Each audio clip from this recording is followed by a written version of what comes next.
Иә достар, соңғы қосылайық жобасының соңғы шығарылымдары біртүрлі түсініксіз шығарылым сияқты болып кетті, және де үнді киносының сценарийі бұл жерде біздің қосылайықтың қасында демалып жатыр деуге де болады. Оның себебін өздеріңіздер де біліп тұрған шығарсыздар. Бұл біздің айтайын деп тұрғанымыз қосылайық қатысушысы Индира деген қатысушы. Индира жобада қатысушы болып отырып, өзіне үміткер келеді. Үміткердің үстінде қатысушы Бекзатқа сезімі бар екені анықталады.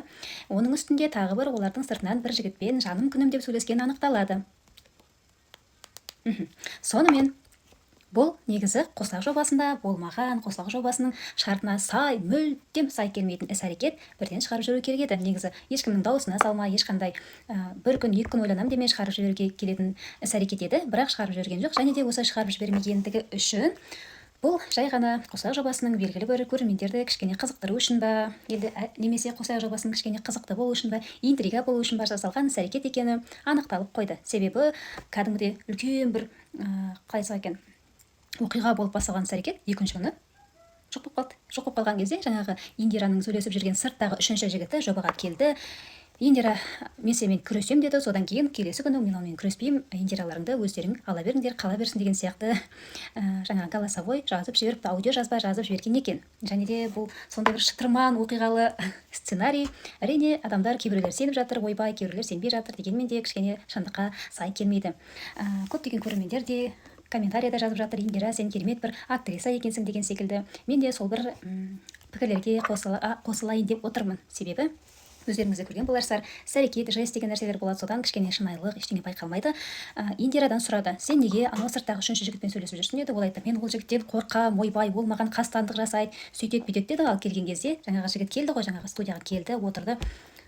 Мен жігіттен қорқып тұрған Индираны байқаған жоқпын. Индира анау жігітке арып етіп, кәдімгідей десем деп, кәдімгідей көзі бүйтіп ұрсып кетті. Сонымен көптеген көрермендер жазып отыр, мына жігіттен қорқып отырған Индираны біз көріп отырған жоқпыз деген секілді. Анау жігіт меніңше ол жігітті жай ғана былай сырттан шақырып алған, сен солай айтасың, сен бұлай айтасың деп, өйткені ол жігіттің көзінен вообще потеря екені көрініп тұр. Мен қайда түстім, қайда келдім деген секілді. Сонымен Индира өзінің рөлін керемет сомдап шықты, жобада қалды. Жобада қалуына себепкер Бекзат болды. Бекзат бейшараға оны тығып жатыр. Енді Бекзаттың оған сезімі бар ма жоқ па белгісіз. Индира Бекзатты білмеймін, ұнатып қалған ба, ұнатпаған ба, сондай бірдеңе бар, түсініксіз екеуінің арасында. Жобада, жобаның жүргізушілері де, қатысушылар да енді айтып жатыр, Индира деп Бекзатқа қайта былай енді оған оның шешім қабылдауына итермелеп жатыр да. Енді қаламаған адамды оны қалай күштеп көндіруге болады, түсініксіз. Дегенмен де мүмкін ол екеуі болашақта жұп болып кете ме екен, әлде кішкене жұп болғаннан кейін айырылысып кете ме, кім біледі, біле жатырмыз. Индираның болашақтағы қалай болатыны дүйсенбі күні белгілі болады деп жатыр. Дегенмен де осындай іс-әрекет жасап, осындай бір түсініксіз бір адамды шақырып, оны сөйтіп ортаға алдырып, оның барлығы не үшін болды, соны түсінбей-ақ қойдық. Енді дегенмен де Индираның жобада қалғанына көптеген адамдар наразы болып жатыр. Комментарияда да, ютубта тікелей эфирде қарап отырған кезде көбісі кетсін деп жазып жатыр. Енді халық айтса, халық қалып айтпайды деген секілді. Өздеріңіздің пікірлеріңізді айтыңыз. Бұл не болды? Өзіңіз қалай ойлайсыз? Жобаның ойлап шығарған белгілі бір сценарий ме, әлде Индираны жобадан алып қалу үшін жасалған белгілі бір іс-әрекет пе? Индира жобада қалсын ба, қалмасын ба? Жобада қалуға лайық па, әлде лайық емес пе? Комментарияға өзіңіздің пікіріңізді жазып кетіңіз. Хабиболла, сіздің тарапыңыздан мен күресемін деп отырсыз ғой? Иә, күресем. Сіз осы жерде күресуге дайынсыз ба? Иә. Онда былай жасайық. Мен Индираны тыңдап отырмын, бірақ Индира не жақсы көремін деп айтып отырған жоқ, не жақсы көрмеймін деп отырған жоқ. Және шешім бойынша Индира бүгін жобадан кетіп біз қоштасқанбыз. Бірақ қазір енді Индираның да сіздің де сезімдеріңіз сіздікі енді белгілі өшпеген. Мен Индира сізді бүгін қинағым келіп тұрған жоқ. Всем привет, достар! Я давно не виделась со своей подругой.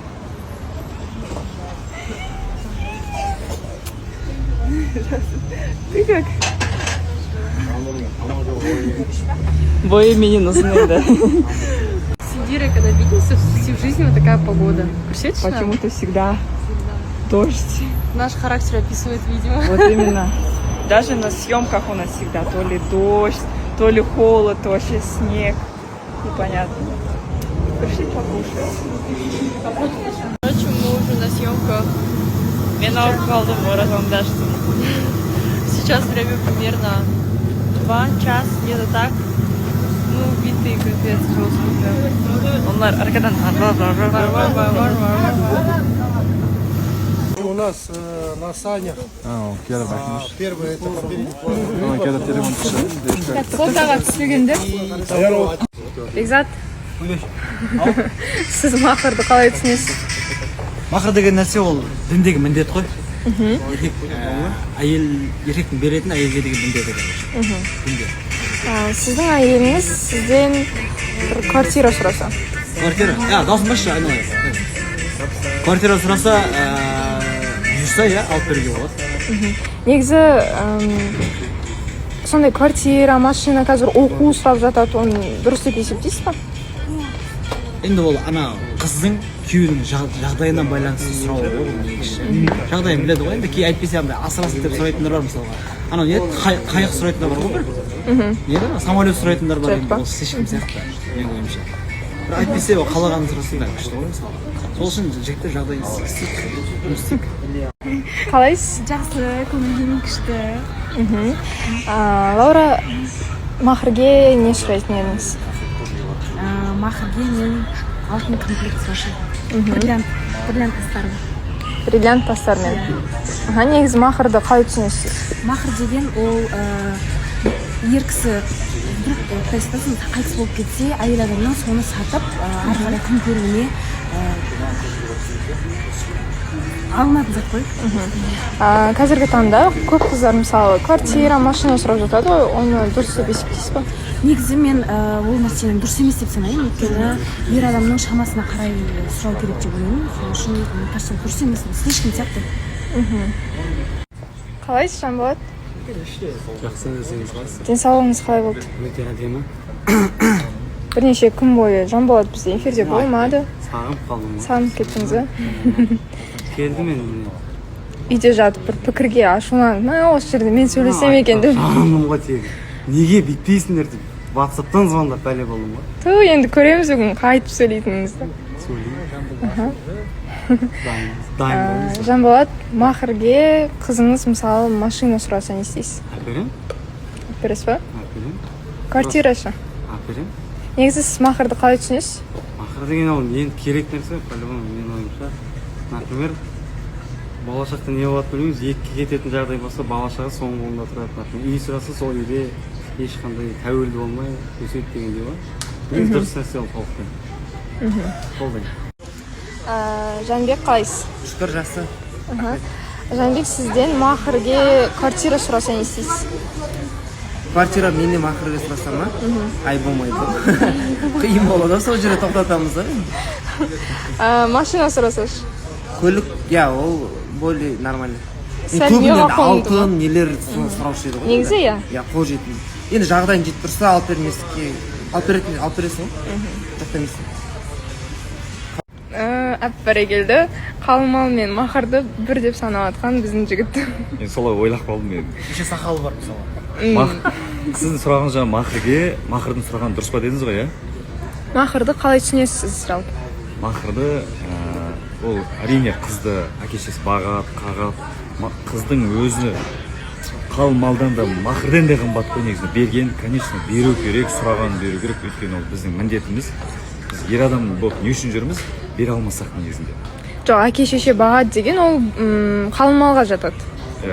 Ал махр деген ол құдай сақтасын, енді бір жағдай болып жатып, күйеуі қайтыс болған жағдайда әйелі бір қаражат болу керек та, бастапқы уақытта өзін асырау үшін, баласын асырау үшін. Иншалла бұйырса, мен әйеліме бүкіл дүниемді тастап кетемін деп ойлаймын негізінде. Бала-шағамды қағып өсіргенге. Енді құдай сақтасын әрине. Сізден әйеліңіз джет сұраса не істейсіз? Джет? Аха. Машина ма? Джет деген самолет. Личный.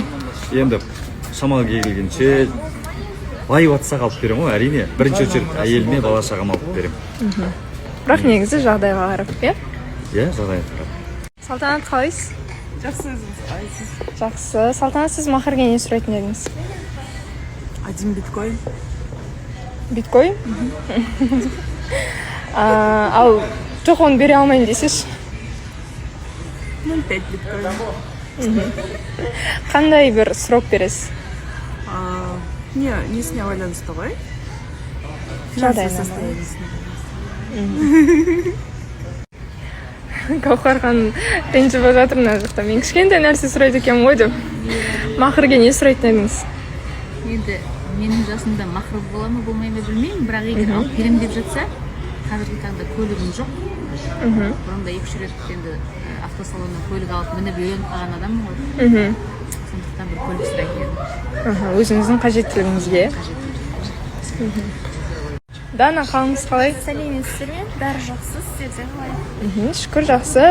Жас қыздардан сұрап көрейік. Махрге не сұрайтын едіңіз? Махр мен үшін жай ғана дүние емес, бұл мен өзімнің болашақта қауіпсіз мақсатында көлікпен үй сұрайтын боламын.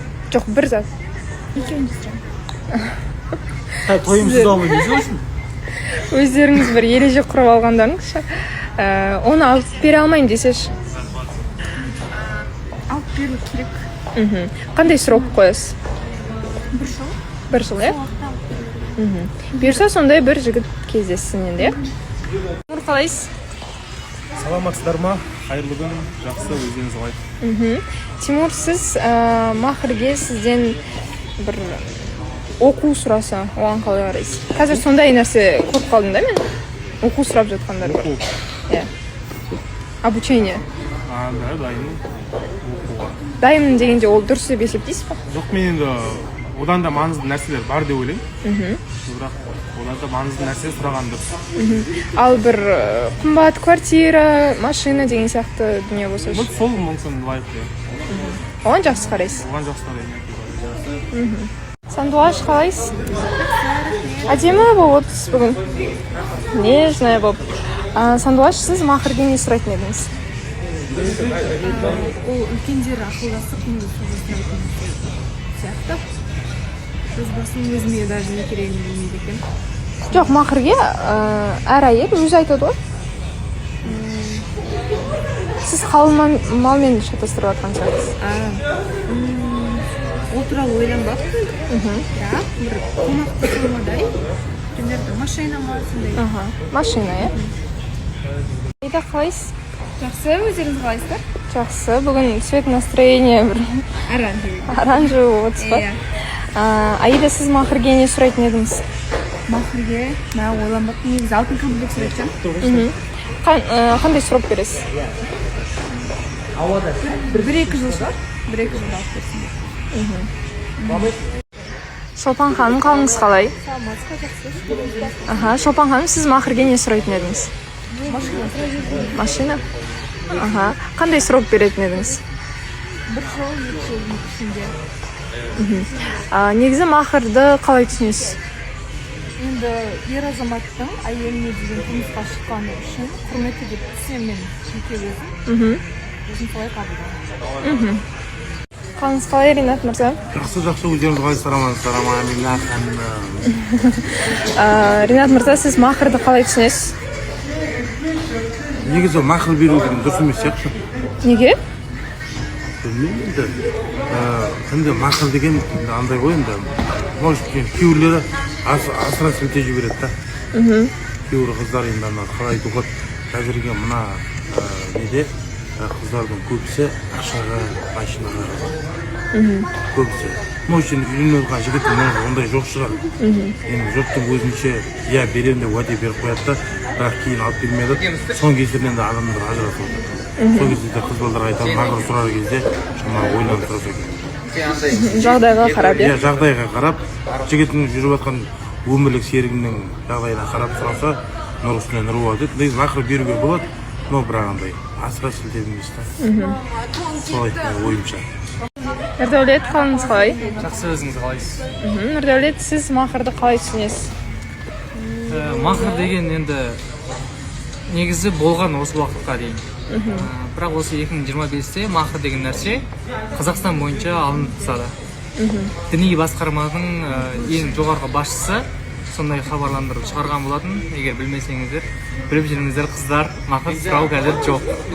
Не деген андай бостандықтың дауысы болды? Жоқ, шынымен қазір махр деген жоқ. Естідіңіз бе? Естідім негізі, бірақ сол. Атак енді махрсыз алып бересің, алып беретін нәрсені. қалайсыздар? Айжан ханым, сіз махрге не сұрайтын едіңіз? Мен сұраймын, білім сұраймын. Мен негізі арманым бар, журналистика мамандығына түсу. Мен күйеуім күшті бір шетелге жіберсе, мен оқып келер едім. Негізі махр не үшін беріледі? Ол жағын білмедім, не үшін. Түсінбедім мен соны. Сұрайтынын білем, негізін білмейміз ба? Сұрау керек, я бір сондай өзінің. Ту, жаным. Білмеймін, бірақ не үшін керек ол, білмеймін. Жарайды, сол сіз оқып келіңізші. Жарайды. Диас, қалайсыз? Ой, ассалаумағалейкум, қалайсыздар? Диас, сіз махрды қалай түсінесіз? Махрды 3 жылдан бастап қалмалы қосып кетеміз ба? Солай, е? Бірақ негізі бар я ондай, бірақ беруге қарсы емес, дін бойынша. Положено. Сізден мысалы көлік сұрасам? Иә, болады. Квартира? Болады. Енді джет болмаса, енді солар болады. Бір меға қонды нәрселердің бәрі нәрсе. алып беруге дайынсыз. Былай, қолдан келгенше алып бересің ғой. Өйткені бұл дейтін менің артынан қалатын неміз ба? Материальный көмек әйелім мен бала шағама. Жаным, тығылып отыр мына жақта. Арке, сіз махрге не сұрайтын едіңіз? Ту, сразу бір құлағын түртіп отқаның үшін. Қай жақта жоқ еді ғой, пайда болды. Махр дегенде сразу ма? Махрге борщ. Борщ? Да, борщ. Борщ па, кәм сорпа? Борщ дейм ма? Борщ деп қуанып кетсем ба, бір қазан сорпа істеп беретін болдым ғой деп. Борщ па? Борщ. Арман да 5 как борщ хочу. Нұржан, Аламыз. Амалы жоқ қой, амалы жоқ. Миллионер болып кету керек. қандай сұрақ қоясыз? Срок, негізі, кажется, ставит 1 жыл, да? 5 жыл, да? Ладно, 3 жыл, 5 жыл. Махрде срок болмайды. Срок болмай ма не? Кім айтты? 5 жыл, давай. Неге белгілі бір уақыт береді ғой? Ойбай, не Мадина, сіз махрге не сұрайтын едіңіз? Қандай? Франктер. Андай болады ғой, қазір неше түрлі жаңалар шығып жатыр ғой, который үстінен бастырып оқитын, қазақша аудармасымен деген сияқты. Негізі махрды қалай түсінесіз? Махр деген, в принципе, ол өзі айтылғандай, негізінде күйеуі қайтыс болғаннан кейін әйелге енді балаларын асырау үшін жететін нәрсе дейді ғой, бірақ енді шүкір Аллаға дейін жеткізетін шығармыз, если ондай нәрсе оқып жатса, бірақ оған дейін жеткізбейтіндей, сөйтіп қатты нетпеймін, қарамаймын ондай нәрсеге. Жаман жаққа ойлағыңыз келмейді. Сендер TikTok үйренем дегенше, мен бір сұрақ қоя салайыншы. Мен үйренем дегенше ма? Иә. Жақсы білемін. Ғалымжан, сіз махрды қалай түсінесіз? Махрды дін жолында ғой, енді махрға енді мұсылман адамдарда ол сұралатын нәрсе негізі. Сіздің әйеліңіз сізден бір квартира сұраса? Енді обстоятельства қараймыз енді. Прям 1 жылдың ішінде алып бер деп жатса, оны көріп жатамын. Жағдайға қарай. Жағдайға қарап.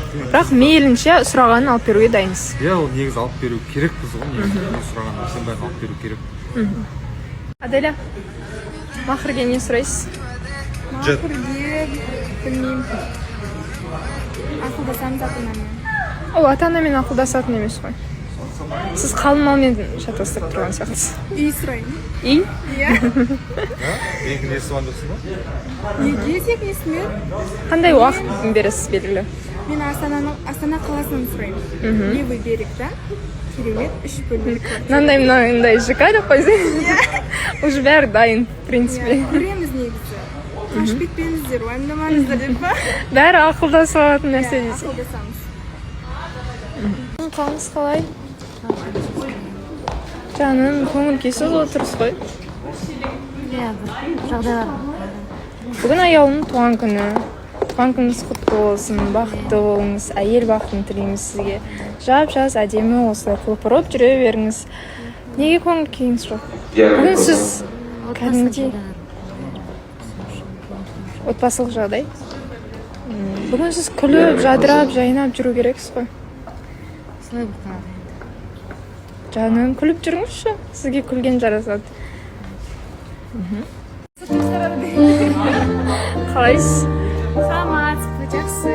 Сіз қалайсыз? Жақсы, көңіл күйіңіз қалай? Біраз. Перизат, сіз қалай ойлайсыз? Индира кешірімге лайық па? Иә, мен ойлаймын лайықты.